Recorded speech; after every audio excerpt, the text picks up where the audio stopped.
Is silence a no or a not yet? 5 ways to discern God's real answer. There's a kind of silence that shakes even the strongest believer. The kind that falls after you've poured your heart out in prayer, and all that answers you is stillness. You start to wonder if heaven has gone quiet, or worse, if God has walked away. That silence becomes heavy, like a question that has no words, like a heartbeat waiting for meaning. You try to stay faithful, but every day without an answer feels like another door closing. We've all been there, praying with trembling hands, asking with a sincere heart, and hearing nothing. The silence feels like rejection, but what if it isn't?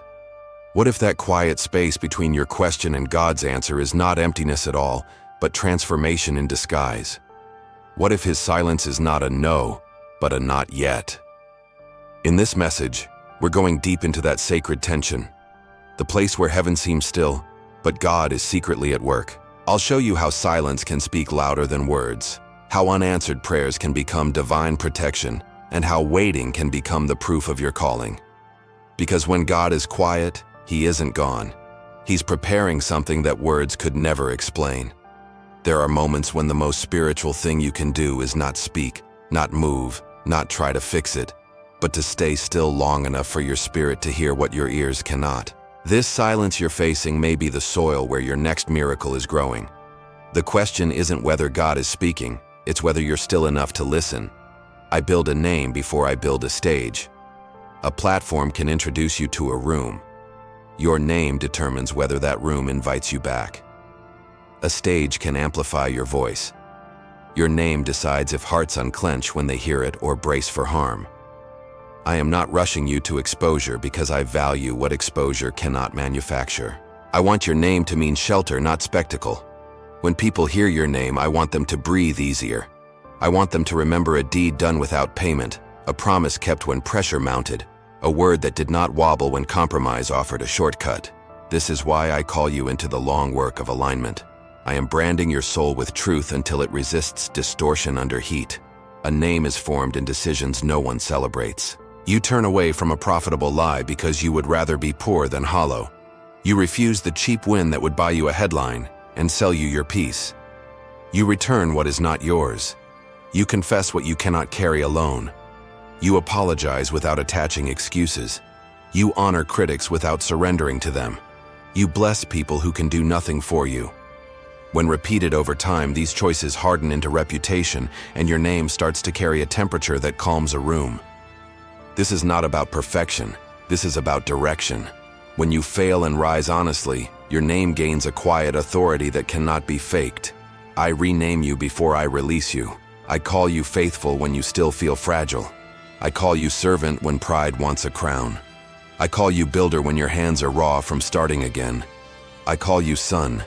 I call you daughter. Identity is the signature on every action you take. If you act without that signature, you will spend your life forging acceptance and your name will ring thin. When you act from that signature, you will carry a weight that content cannot imitate. People are starved for names that mean what they say.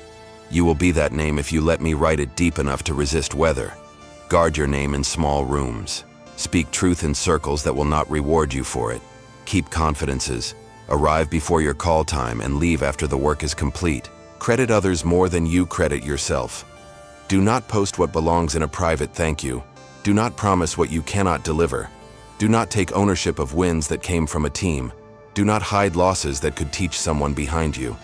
Every time you choose integrity over image, your name learns to carry honor without cracking. Every time you serve with no camera, your name learns to serve with a camera without changing tone. The world tells you to make a name for yourself. I invite you to let me make your name. Names you build alone require constant scaffolding. Names I build carry their own foundation. I hammer truth into your inner life so that you can stand when opinions shift. I chisel away the vanity that angles every act toward applause. I polish the motives until generosity becomes your default. I temper your ambition until vision outruns vanity. Then I test the finish in weather. I allow a season of misunderstanding to see if you chase vindication or choose faithfulness.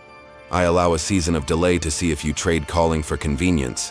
I allow a season of small to see if excellence is tied to eyes on you or to me within you. These are not punishments. These are proofs. When you pass them, your name begins to travel ahead of you like a trustworthy envoy. Let your speech sign your name with dignity. Say less and mean more. Refuse gossip even when it buys a seat at a table. Bless your rivals in sentences you would not mind hearing repeated. Speak promises that fit inside your calendar. Make your yes as solid on Friday night as it felt on Monday morning. Admit ignorance quickly so learning can find you. Praise in public and correct in private. Use your influence to protect the vulnerable rather than to advertise your virtue. A name gains weight one sentence at a time. A name loses weight the same way. I am teaching you the art of steady speech that draws people out of defense and into trust. Let your work sign your name with consistency. Finish assignments with edges clean enough to hand to me.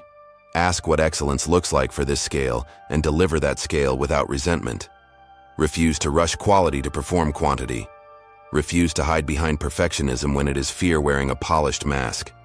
Build systems that keep your yes sustainable. Organize your day so that your word to your family does not drown under your word to your audience.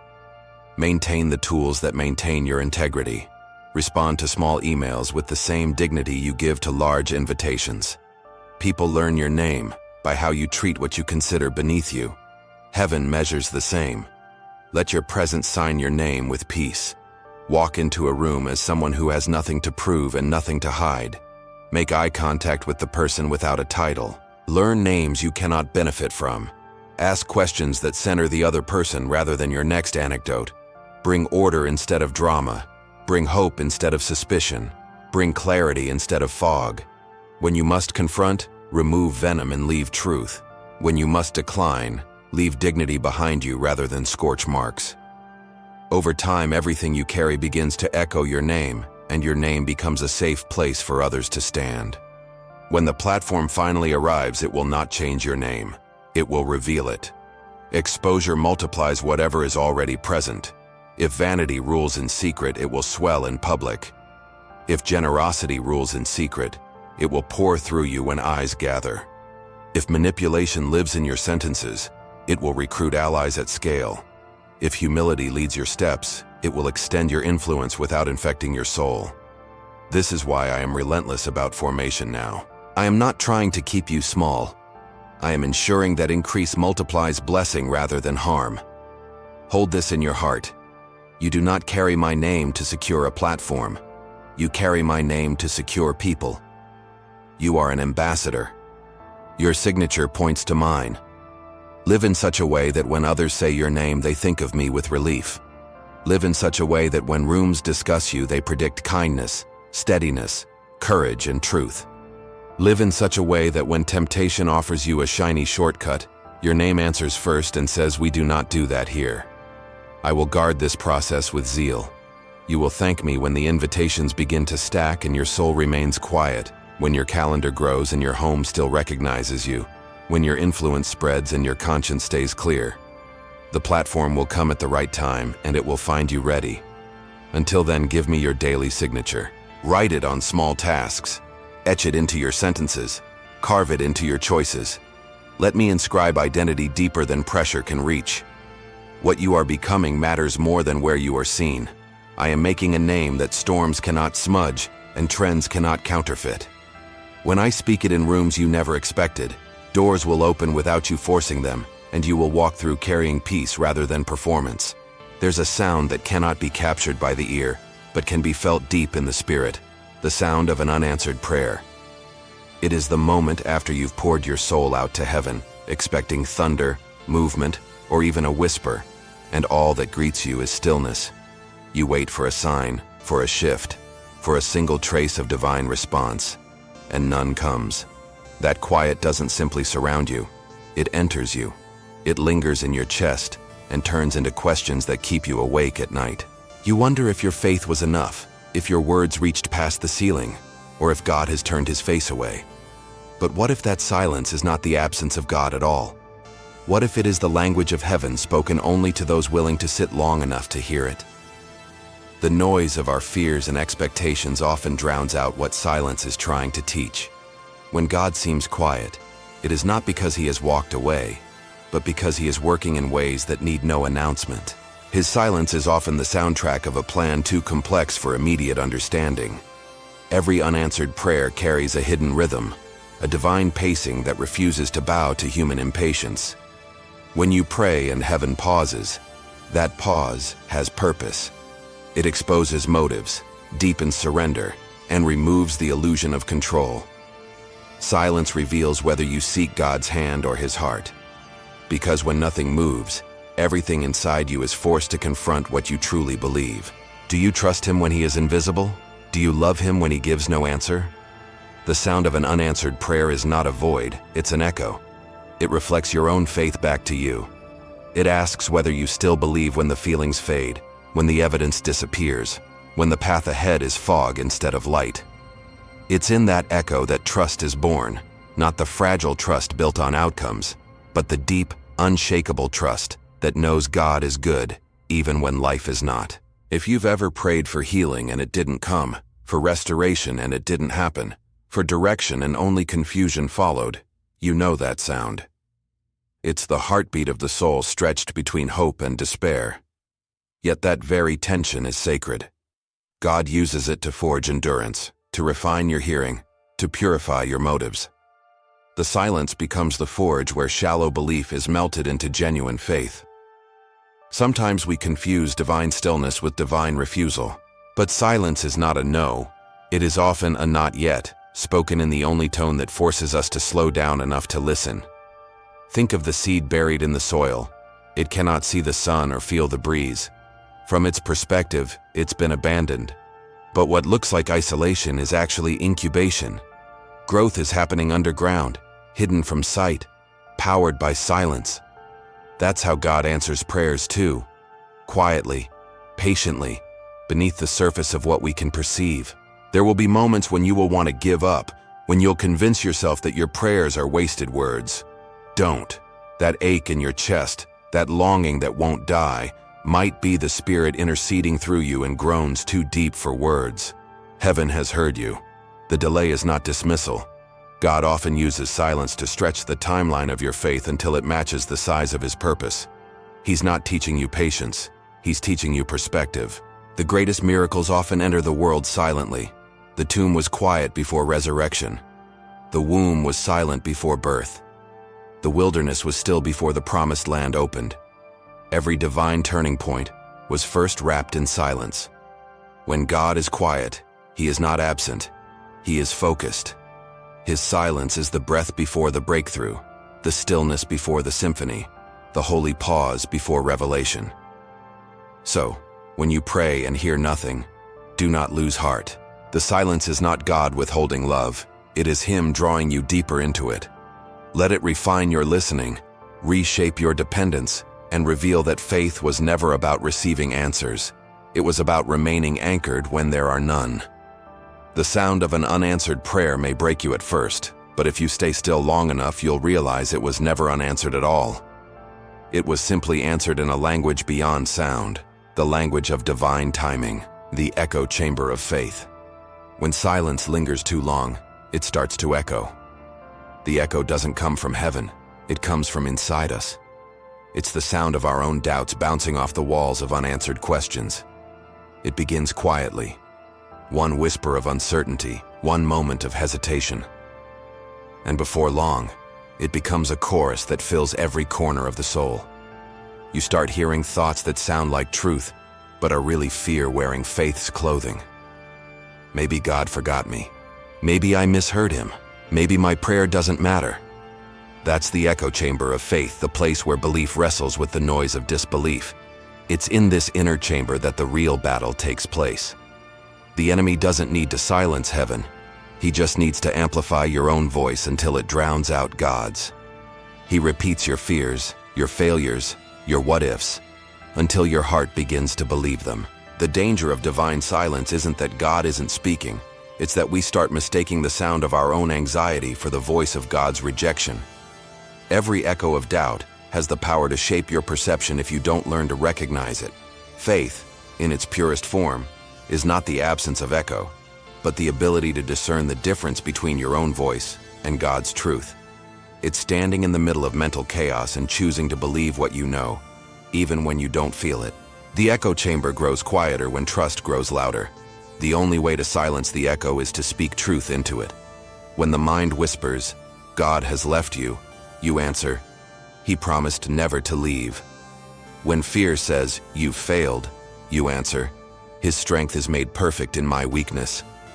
The echo loses its power the moment you confront it with revelation. Every believer must face this chamber at some point. Even Jesus, hanging on the cross, cried out, "My God, why have you forsaken me?" That wasn't doubt. It was the echo of human pain hitting divine silence. It was the collision of flesh and faith. The echo doesn't mean your belief is dying. It means it's being purified. You can't have unshakable faith until you face the echoes that try to shake it apart. This echo chamber is not punishment. It's a training ground. God allows silence not to torment you, but to teach you to hear differently. When your world is full of noise, your faith becomes dependent on volume. But when heaven goes quiet, you learn to recognize the subtle movements of God, the peace that comes without explanation, the conviction that stays when everything else leaves, the inner knowing that you can't prove but can't deny. That's how faith learns to breathe in the dark. The echo chamber is also where self-reflection begins. In silence, your motives rise to the surface. Are you praying for God's will or for your comfort? Are you seeking His plan or your preference? Silence forces honesty. It strips away the polished prayers and reveals what your heart truly craves. Sometimes the silence isn't about God answering differently. It's about Him waiting for you to start asking differently. When your own voice becomes too loud, retreat into the stillness. Don't try to outshout the echo. Outlast it. The longer you stay grounded in faith, the more the echo fades. God doesn't rush to speak when fear grows. He waits until your heart quiets enough to recognize that He never stopped being near. The echo is temporary. The presence of God is eternal. Faith doesn't flourish in constant affirmation. It grows in contradiction, in uncertainty, in moments where everything visible says, "Give up," and something invisible says, "Hold on." The echo chamber is not the end of your faith. It's the forge where your trust is made strong enough to survive real life. Because the faith that can withstand silence is the faith that can move mountains. So, if you find yourself surrounded by echoes of doubt, stand firm. Don't interpret the noise of your own fear as the voice of heaven. Listen deeper. Beneath the echo, beneath the noise, there's still a steady heartbeat. It's not yours, it's His. The sound of a God who has never stopped listening, even when you can't hear Him. The silence might test you, but the echo will teach you. And once you've learned to hear beyond it, no silence will ever shake you again. Heaven's hidden frequency. There is a sound beneath silence, a vibration that cannot be captured by human ears, but only perceived by a heart that has learned to be still. It's what I call heaven's hidden frequency, the quiet resonance of God's presence that exists beyond the range of ordinary listening. When everything around you goes silent, that's when this frequency begins to hum. It isn't loud or dramatic, it's delicate, almost imperceptible, but it carries the deepest messages from heaven. The problem is, most people never stay still long enough to hear it. They mistake the absence of noise for the absence of God. We live in a world addicted to volume. We equate movement with meaning and noise with proof that something is happening. But heaven doesn't compete with chaos. God doesn't shout over your distractions. He waits until they exhaust themselves. Only then, when the rush of worry fades and the echo of your own thoughts dies down, does that hidden frequency become clear. The silence you fear is actually the static clearing. The stillness you resist is the tuning process. You're not being ignored. You're being aligned. Heaven's frequency doesn't vibrate in the language of words, but in the rhythm of peace.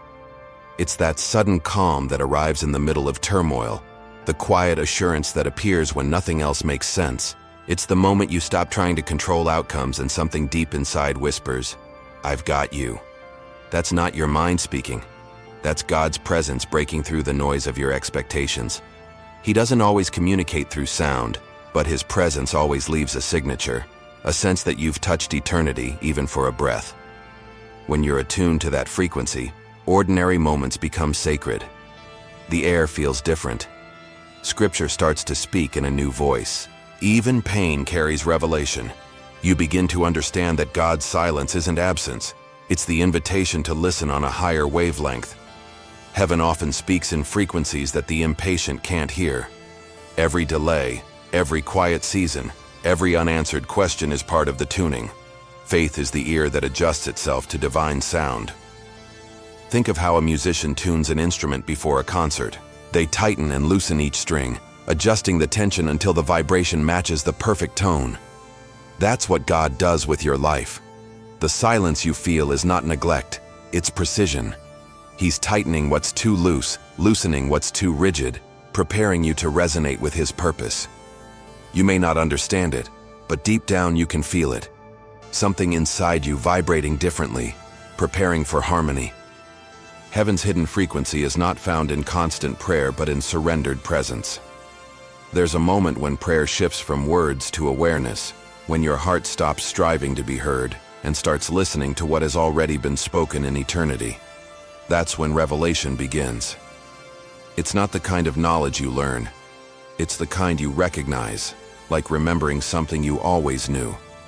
You realize that God hasn't been silent. He's been speaking in the language of alignment, shaping your perception until it matches His truth. Sometimes you'll notice this frequency most when everything collapses. When plans fail, when doors close, when dreams crumble, that's when heaven's signal becomes strongest. Because when everything you depend on stops making noise, only God's resonance remains. He doesn't always answer your prayers the way you expect, but He always lets His presence be felt. And once you've experienced that vibration, that still resonance, you can never go back to thinking silence means He's gone. Learning to hear heaven's hidden frequency takes time.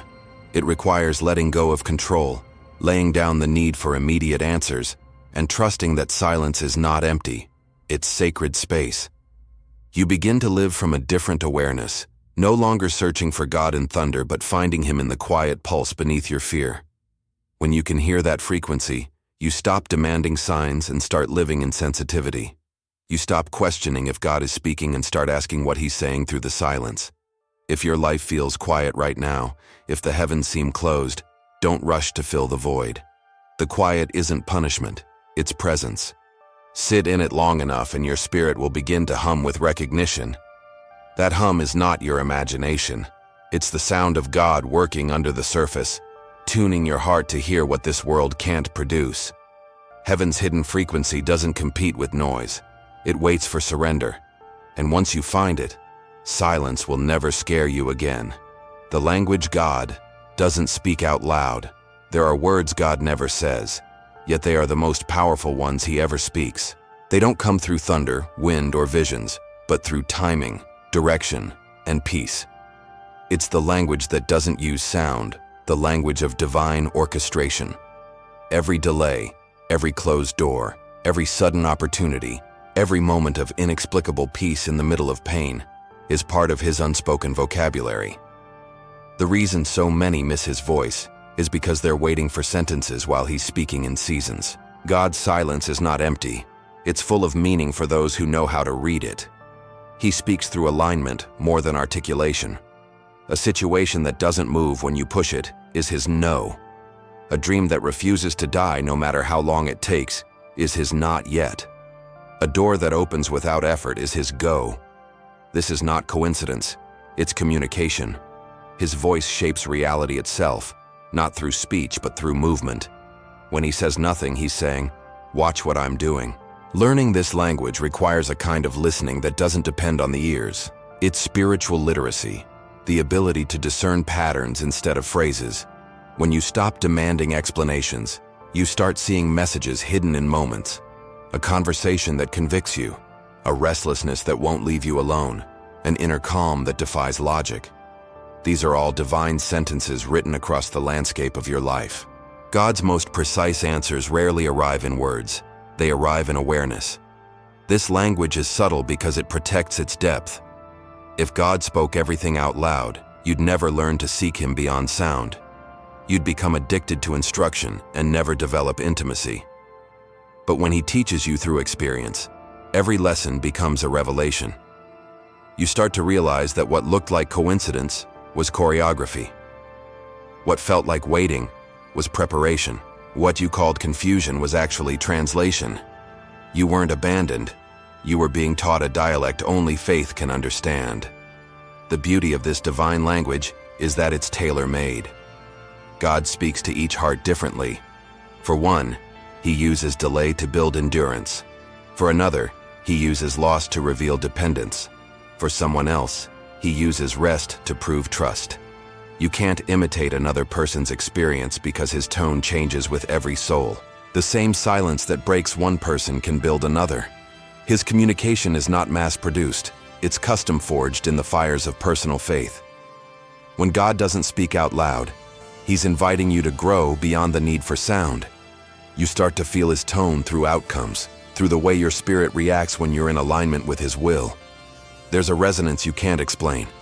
You just know when something carries his fingerprint. The peace that follows obedience is louder than any voice. The discomfort that follows compromise is clearer than any warning. That's how his language works. It's not information, it's transformation. If you've ever prayed for direction and heard nothing, look at your life carefully. Has he been closing paths that lead you away from peace? Has he been stirring your spirit while you tried to settle? Has he been holding back what you thought you wanted to give you what you truly need? That's his answer. He's not silent. He's strategic. When he doesn't speak, he's still teaching. When he doesn't move, he's still molding. When he doesn't reveal, he's still refining. The challenge is to stop insisting that he communicate the way you prefer. He's not limited by language, and he doesn't repeat himself just to satisfy your impatience. He speaks in rhythm, in timing, in atmosphere. His answers are often invisible but unmistakable. You recognize them not by hearing but by becoming.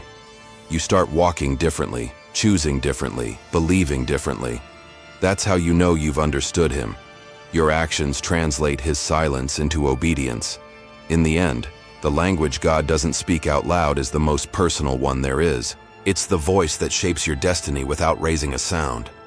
Once you begin to understand it, you stop chasing noise and start embracing nuance. You stop asking, "Why isn't he speaking?" and begin to whisper, "He already did." Every still moment, every unanswered prayer, every shift in direction is part of a divine dialogue that words could never carry. The silence was never empty. It was always his way of saying, "I'm still here, and I'm still leading you." The weight that builds the weight. There's a kind of waiting that doesn't weaken you. It transforms you. It's the sacred pause between what you prayed for and what God is preparing. This is the waiting that builds the weight of purpose. In every delay, there's divine design.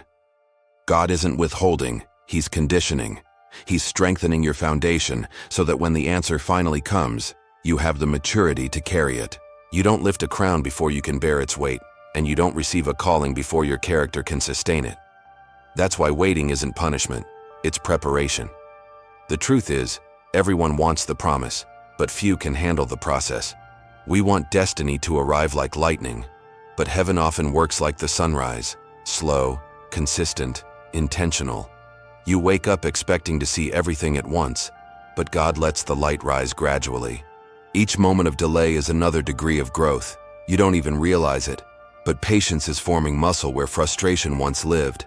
Every unanswered prayer, every prolonged silence is adding weight to your faith. There's something holy about endurance. It refines what excitement can't sustain. The weight exposes where your trust lies, whether it's in outcomes or in God himself. If you only believe when doors open, your faith is conditional. But when you keep believing while every door stays shut, that's when your trust becomes gold.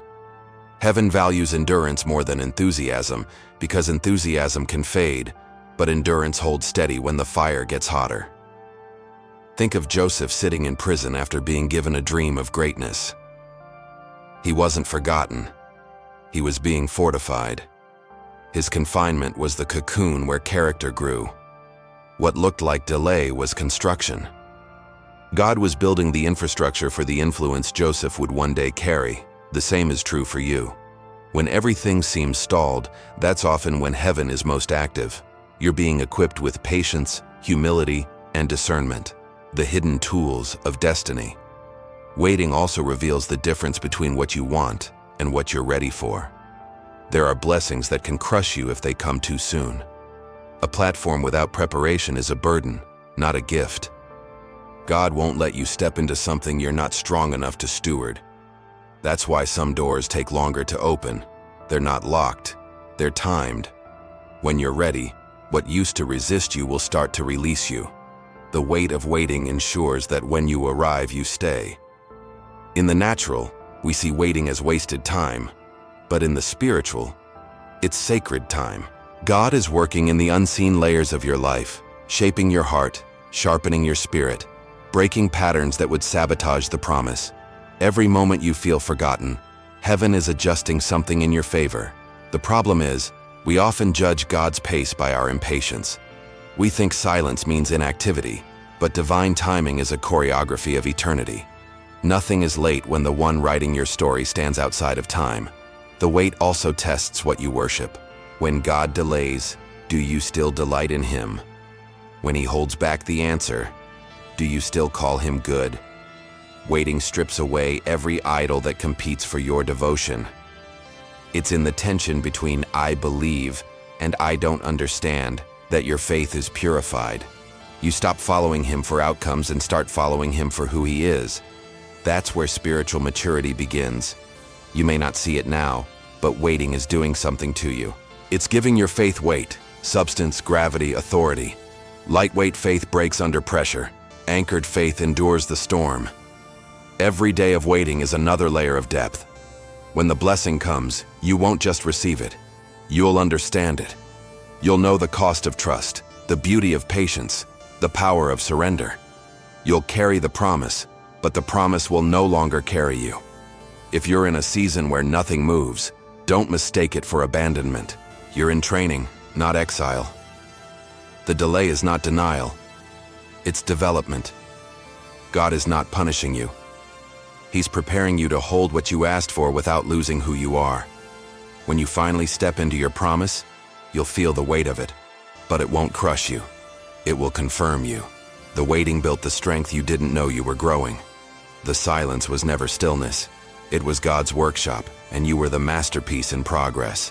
When closed doors whisper protection. There's a deep mercy hidden inside every closed door.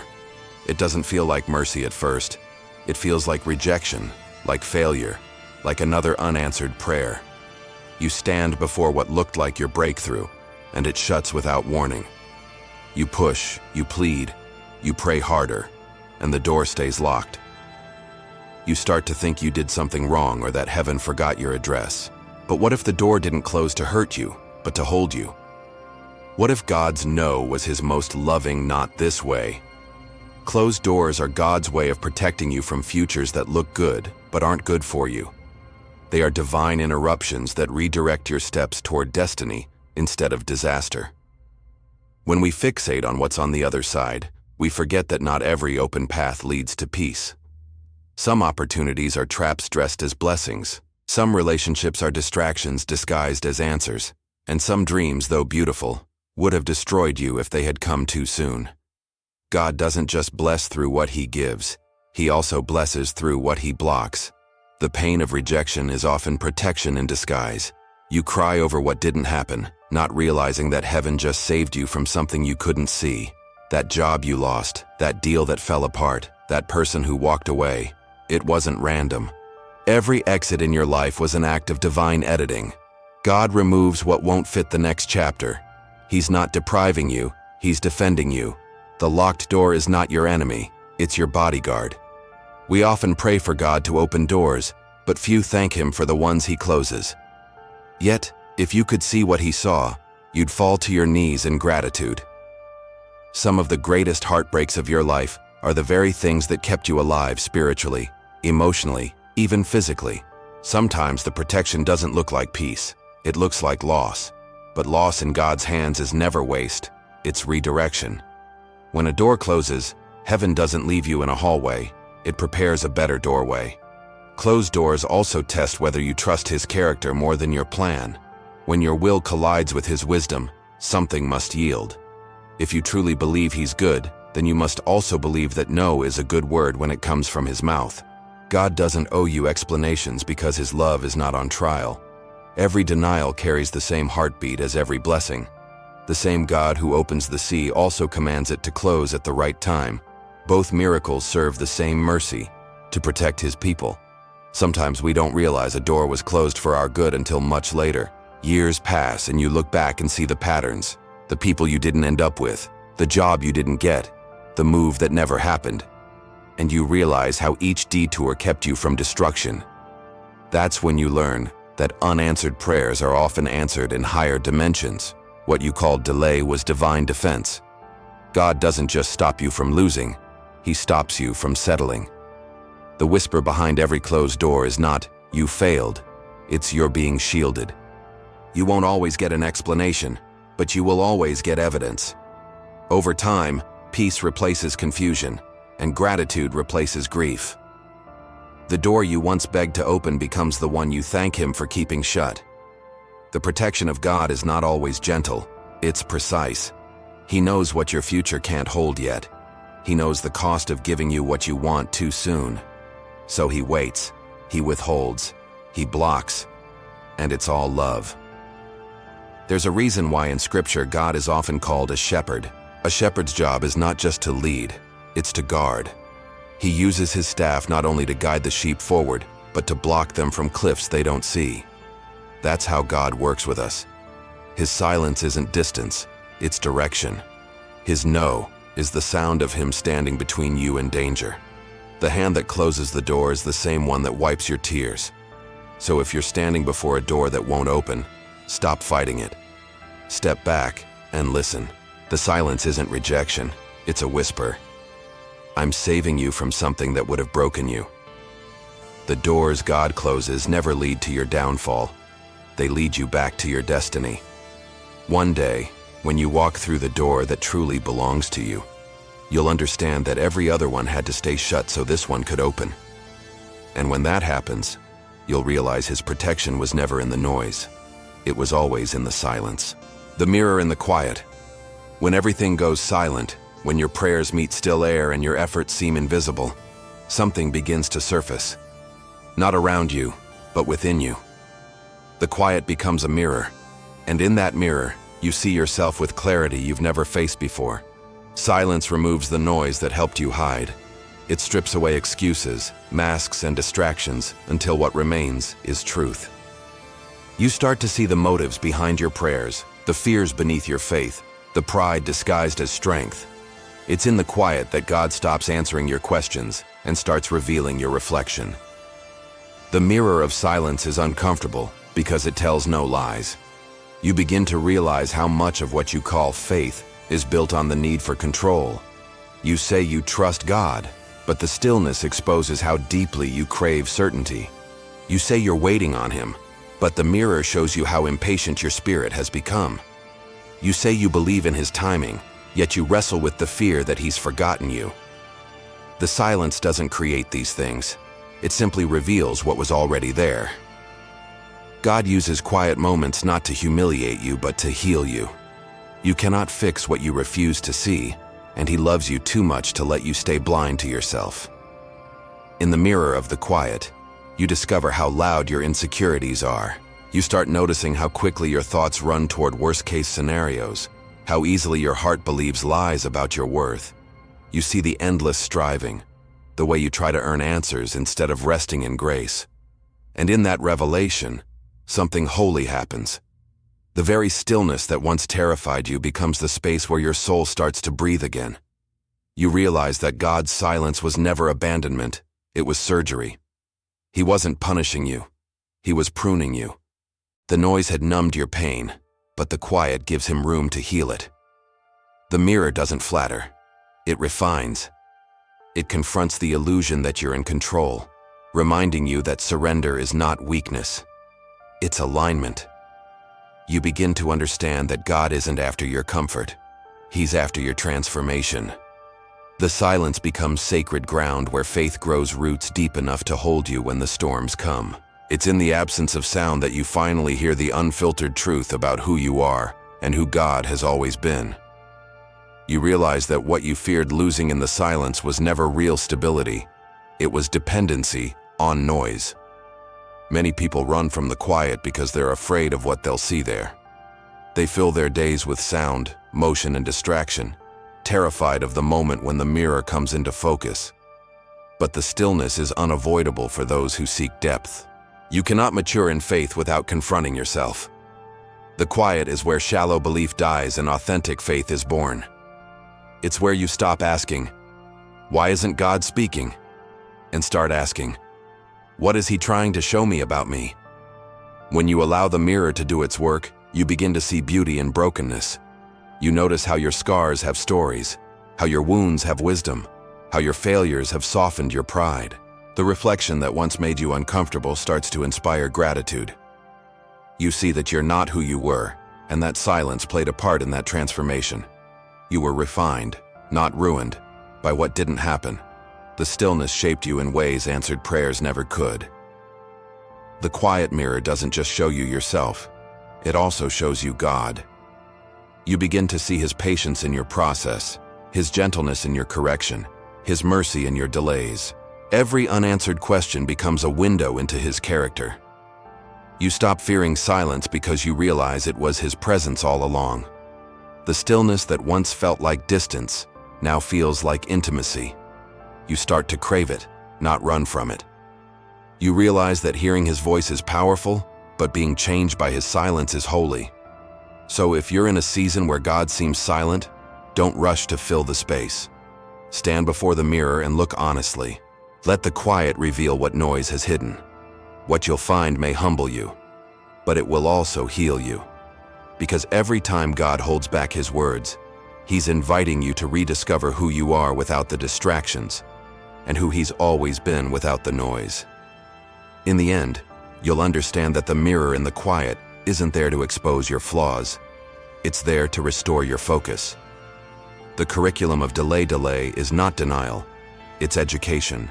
It's the classroom where faith graduates from theory to experience.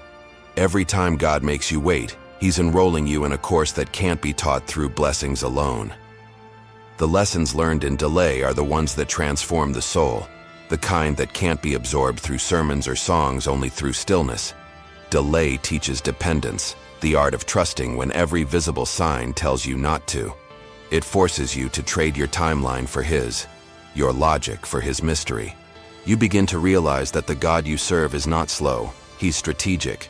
His pauses are never pointless, they're preparation disguised as patience. In the curriculum of delay, time itself becomes a teacher. Each day of waiting shapes you, chiseling away impatience, self-sufficiency, and pride. You start to see that God's silence isn't Him withholding answers, but giving assignments. He's building something in you while you think He's building something for you.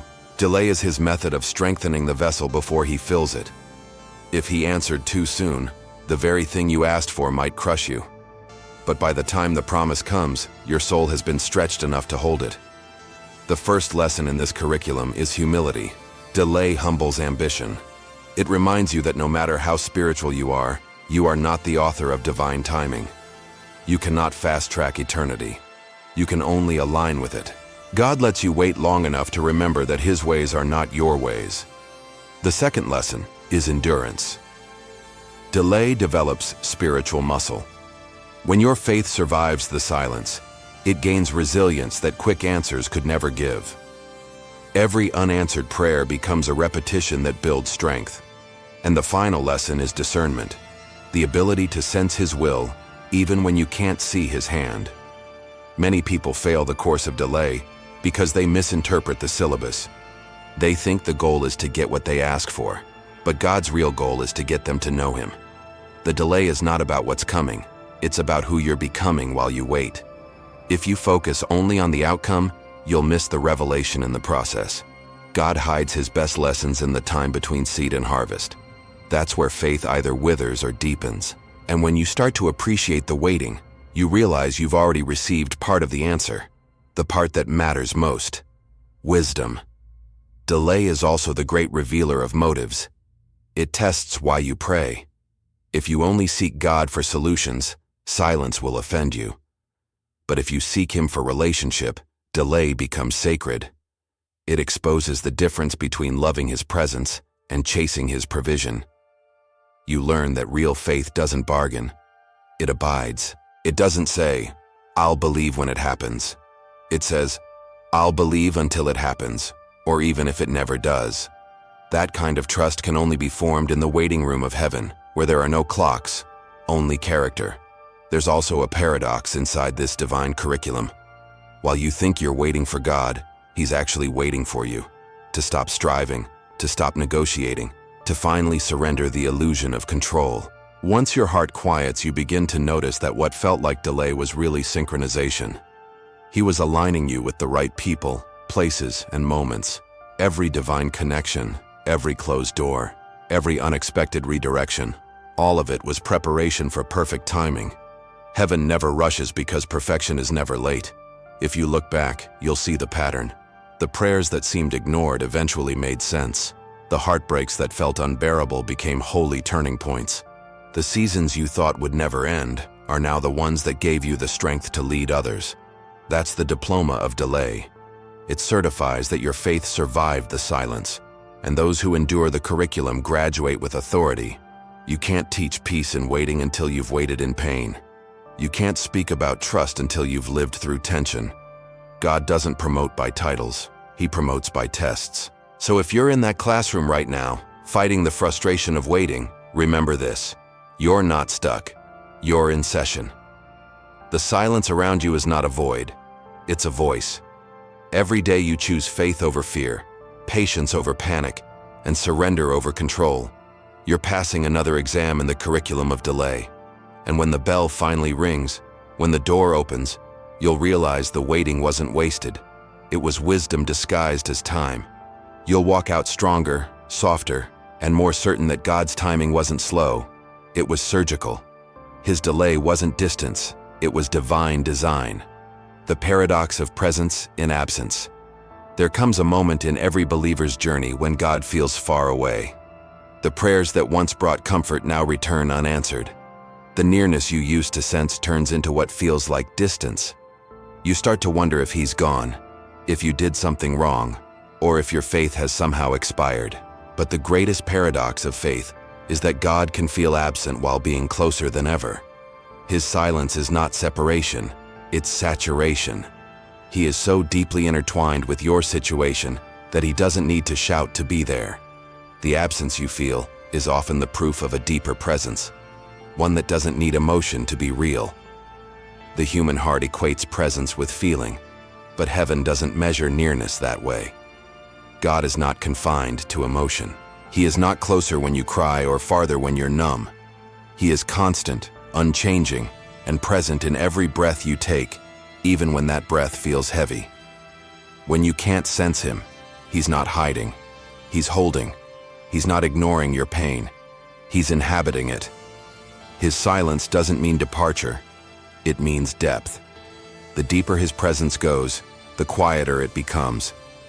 In the paradox of presence and absence, you learn the difference between experiencing God and knowing Him. Feelings can fluctuate, but truth doesn't. Just as the sun still shines behind the clouds, God's love remains constant behind your sorrow. You may not see His light, but you live in its warmth every day. The air doesn't stop existing because you can't see it, and God doesn't stop being present because you can't sense Him. Faith becomes maturity when you stop depending on what you feel and start trusting what you know. The saints of Scripture knew this paradox well. David wrote songs about a God who seemed to hide His face yet never left His side. Job sat in ashes, convinced God was silent, only to later discover that heaven had been speaking all along through the testing. Even Jesus on the cross cried out, "My God, why have you forsaken me?" In that moment, the Son of God experienced what every human heart fears most: divine distance. Yet even then, the Father was present, fulfilling the very purpose that would redeem all humanity. The silence of God was not abandonment, it was accomplishment. God's presence often hides in plain sight. It's in the breath that sustains you when you want to quit. It's in the quiet conviction that refuses to let you give up. It's in the small mercies that appear when you least expect them. The stranger's kindness, the friend's text at the right moment, the peace that doesn't make sense. These are not coincidences. They are confirmations. His presence doesn't always roar. It rests. It doesn't always move mountains. Sometimes it moves your heart. The paradox becomes clearest when you realize that absence is a matter of perception, not position. God hasn't moved. You have. Your focus has drifted from His presence to your pain, but even that doesn't separate you from Him. He dwells in the middle of your confusion, waiting for your awareness to catch up with His reality. That's why He said, "Be still and know that I am God." Stillness isn't a command to do nothing. It's an invitation to notice what's already there. You can't sense the still water if you keep stirring it.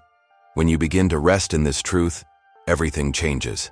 The anxiety that once ruled you starts to dissolve. You stop chasing emotional proof and start walking in spiritual certainty.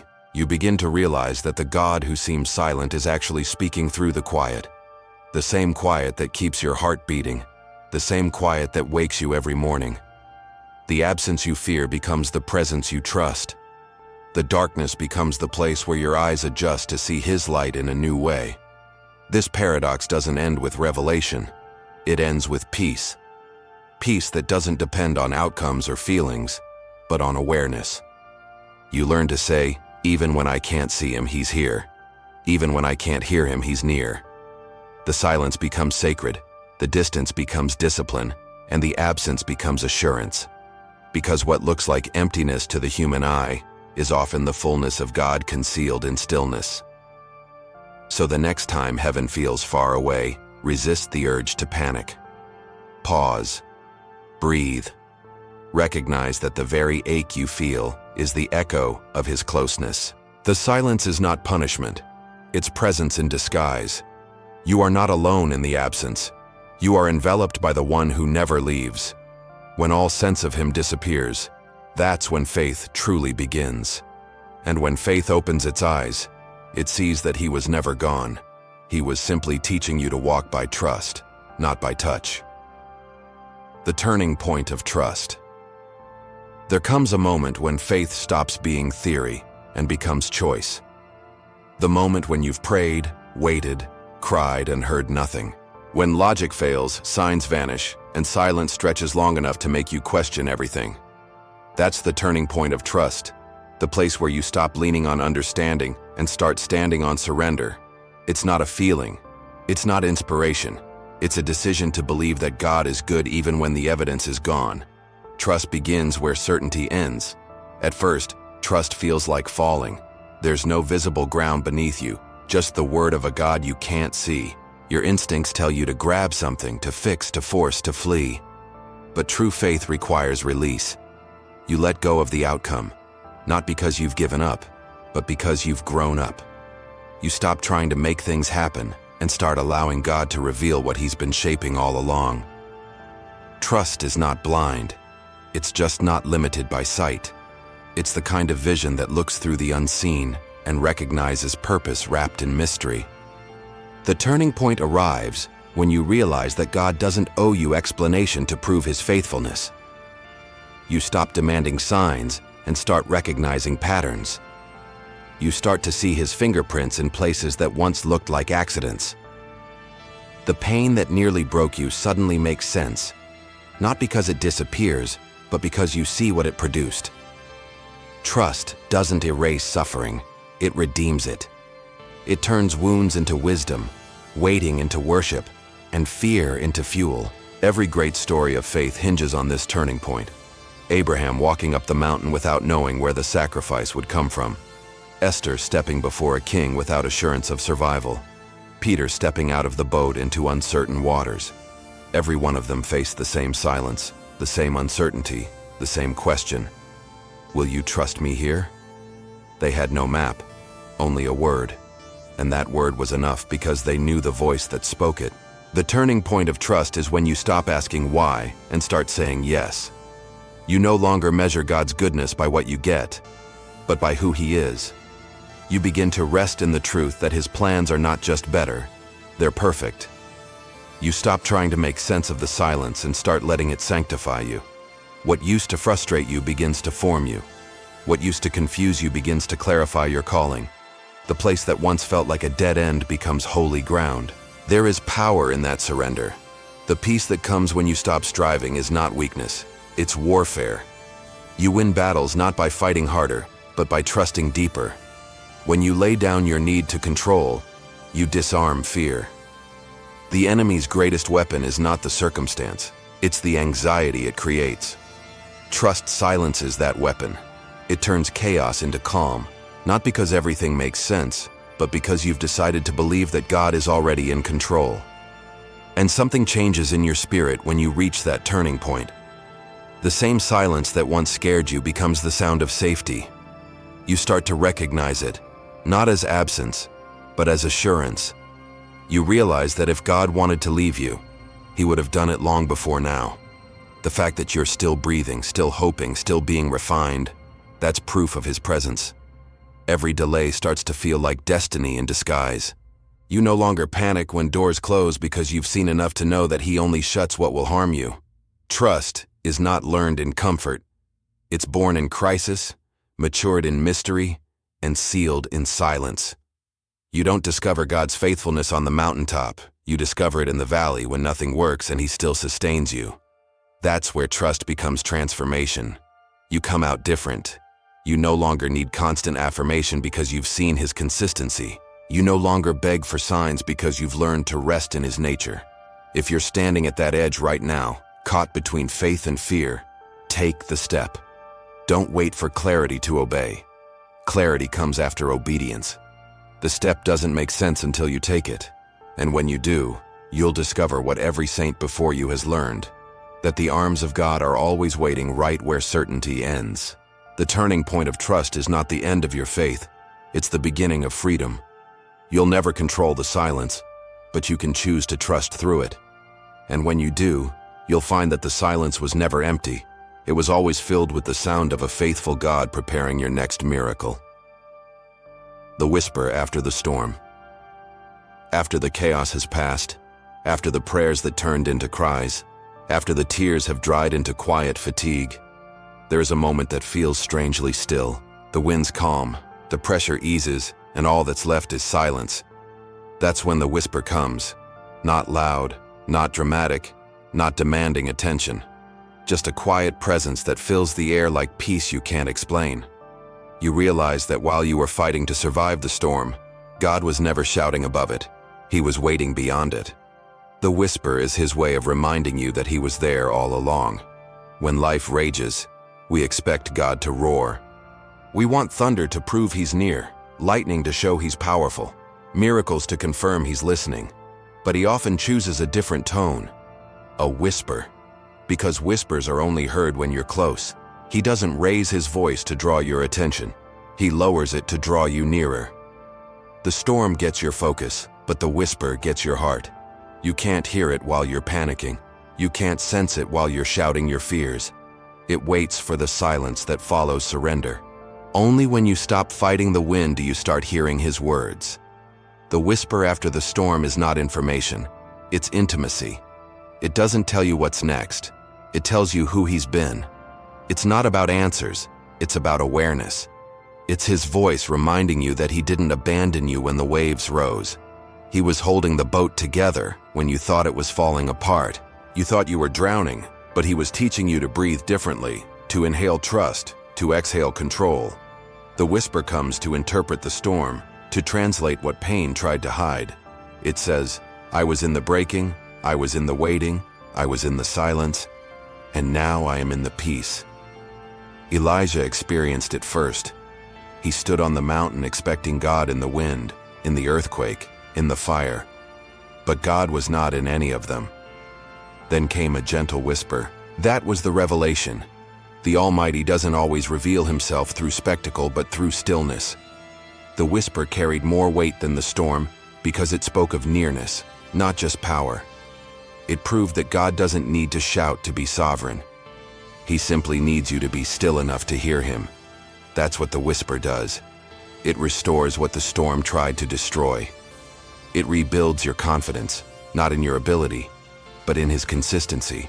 It soothes the fear that you'll never recover. It reminds you that the same God who commands the wind also comforts the weary. And when you hear that voice again, not in thunder but in tenderness, you realize that the silence wasn't punishment.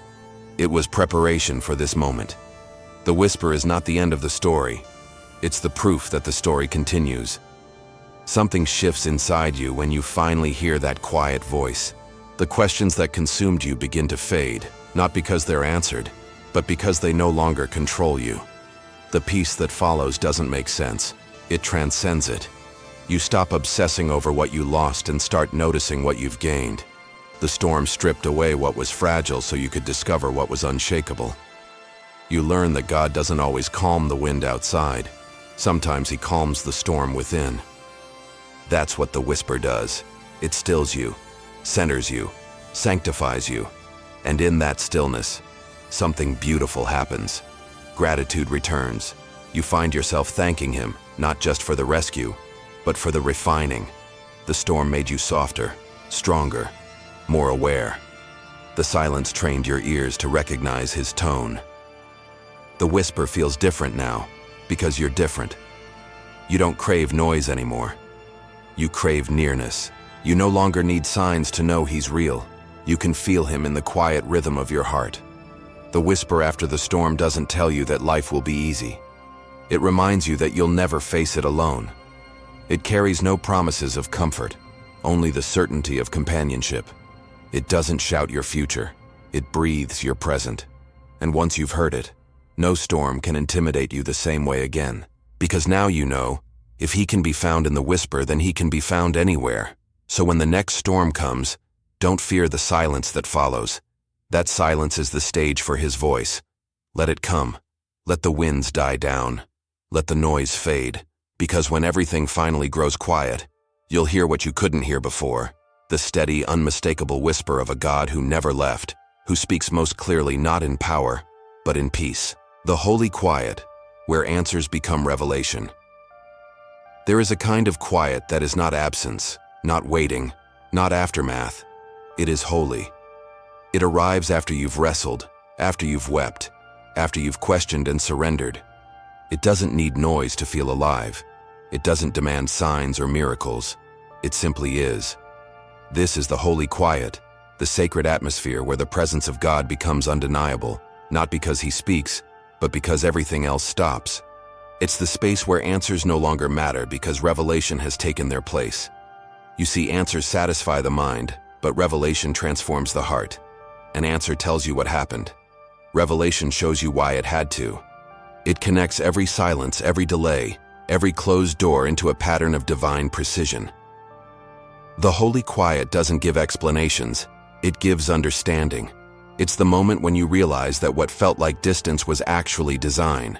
That his silence was never the lack of communication, it was the fullness of creation. He was building your spirit while you were begging for a sound. In this quiet, you finally stop asking for proof, because peace has become proof enough. You don't need to know when or how anymore. You just know who. That's the revelation the noise could never give you. In the holy quiet, you begin to see life differently. Not as a series of unanswered prayers, but as a carefully composed symphony where even the rests are part of the music. You recognize that silence was never the pause between blessings. It was the blessing itself, the sacred interval where your soul learned to hear eternity's rhythm. The holy quiet teaches you that God doesn't just speak in sentences, he speaks in stillness. Every heartbeat becomes a conversation. Every breath becomes a reminder that his presence is the answer you were searching for. The need to control fades because you finally understand what trust really means. Trust isn't believing he'll give you what you want.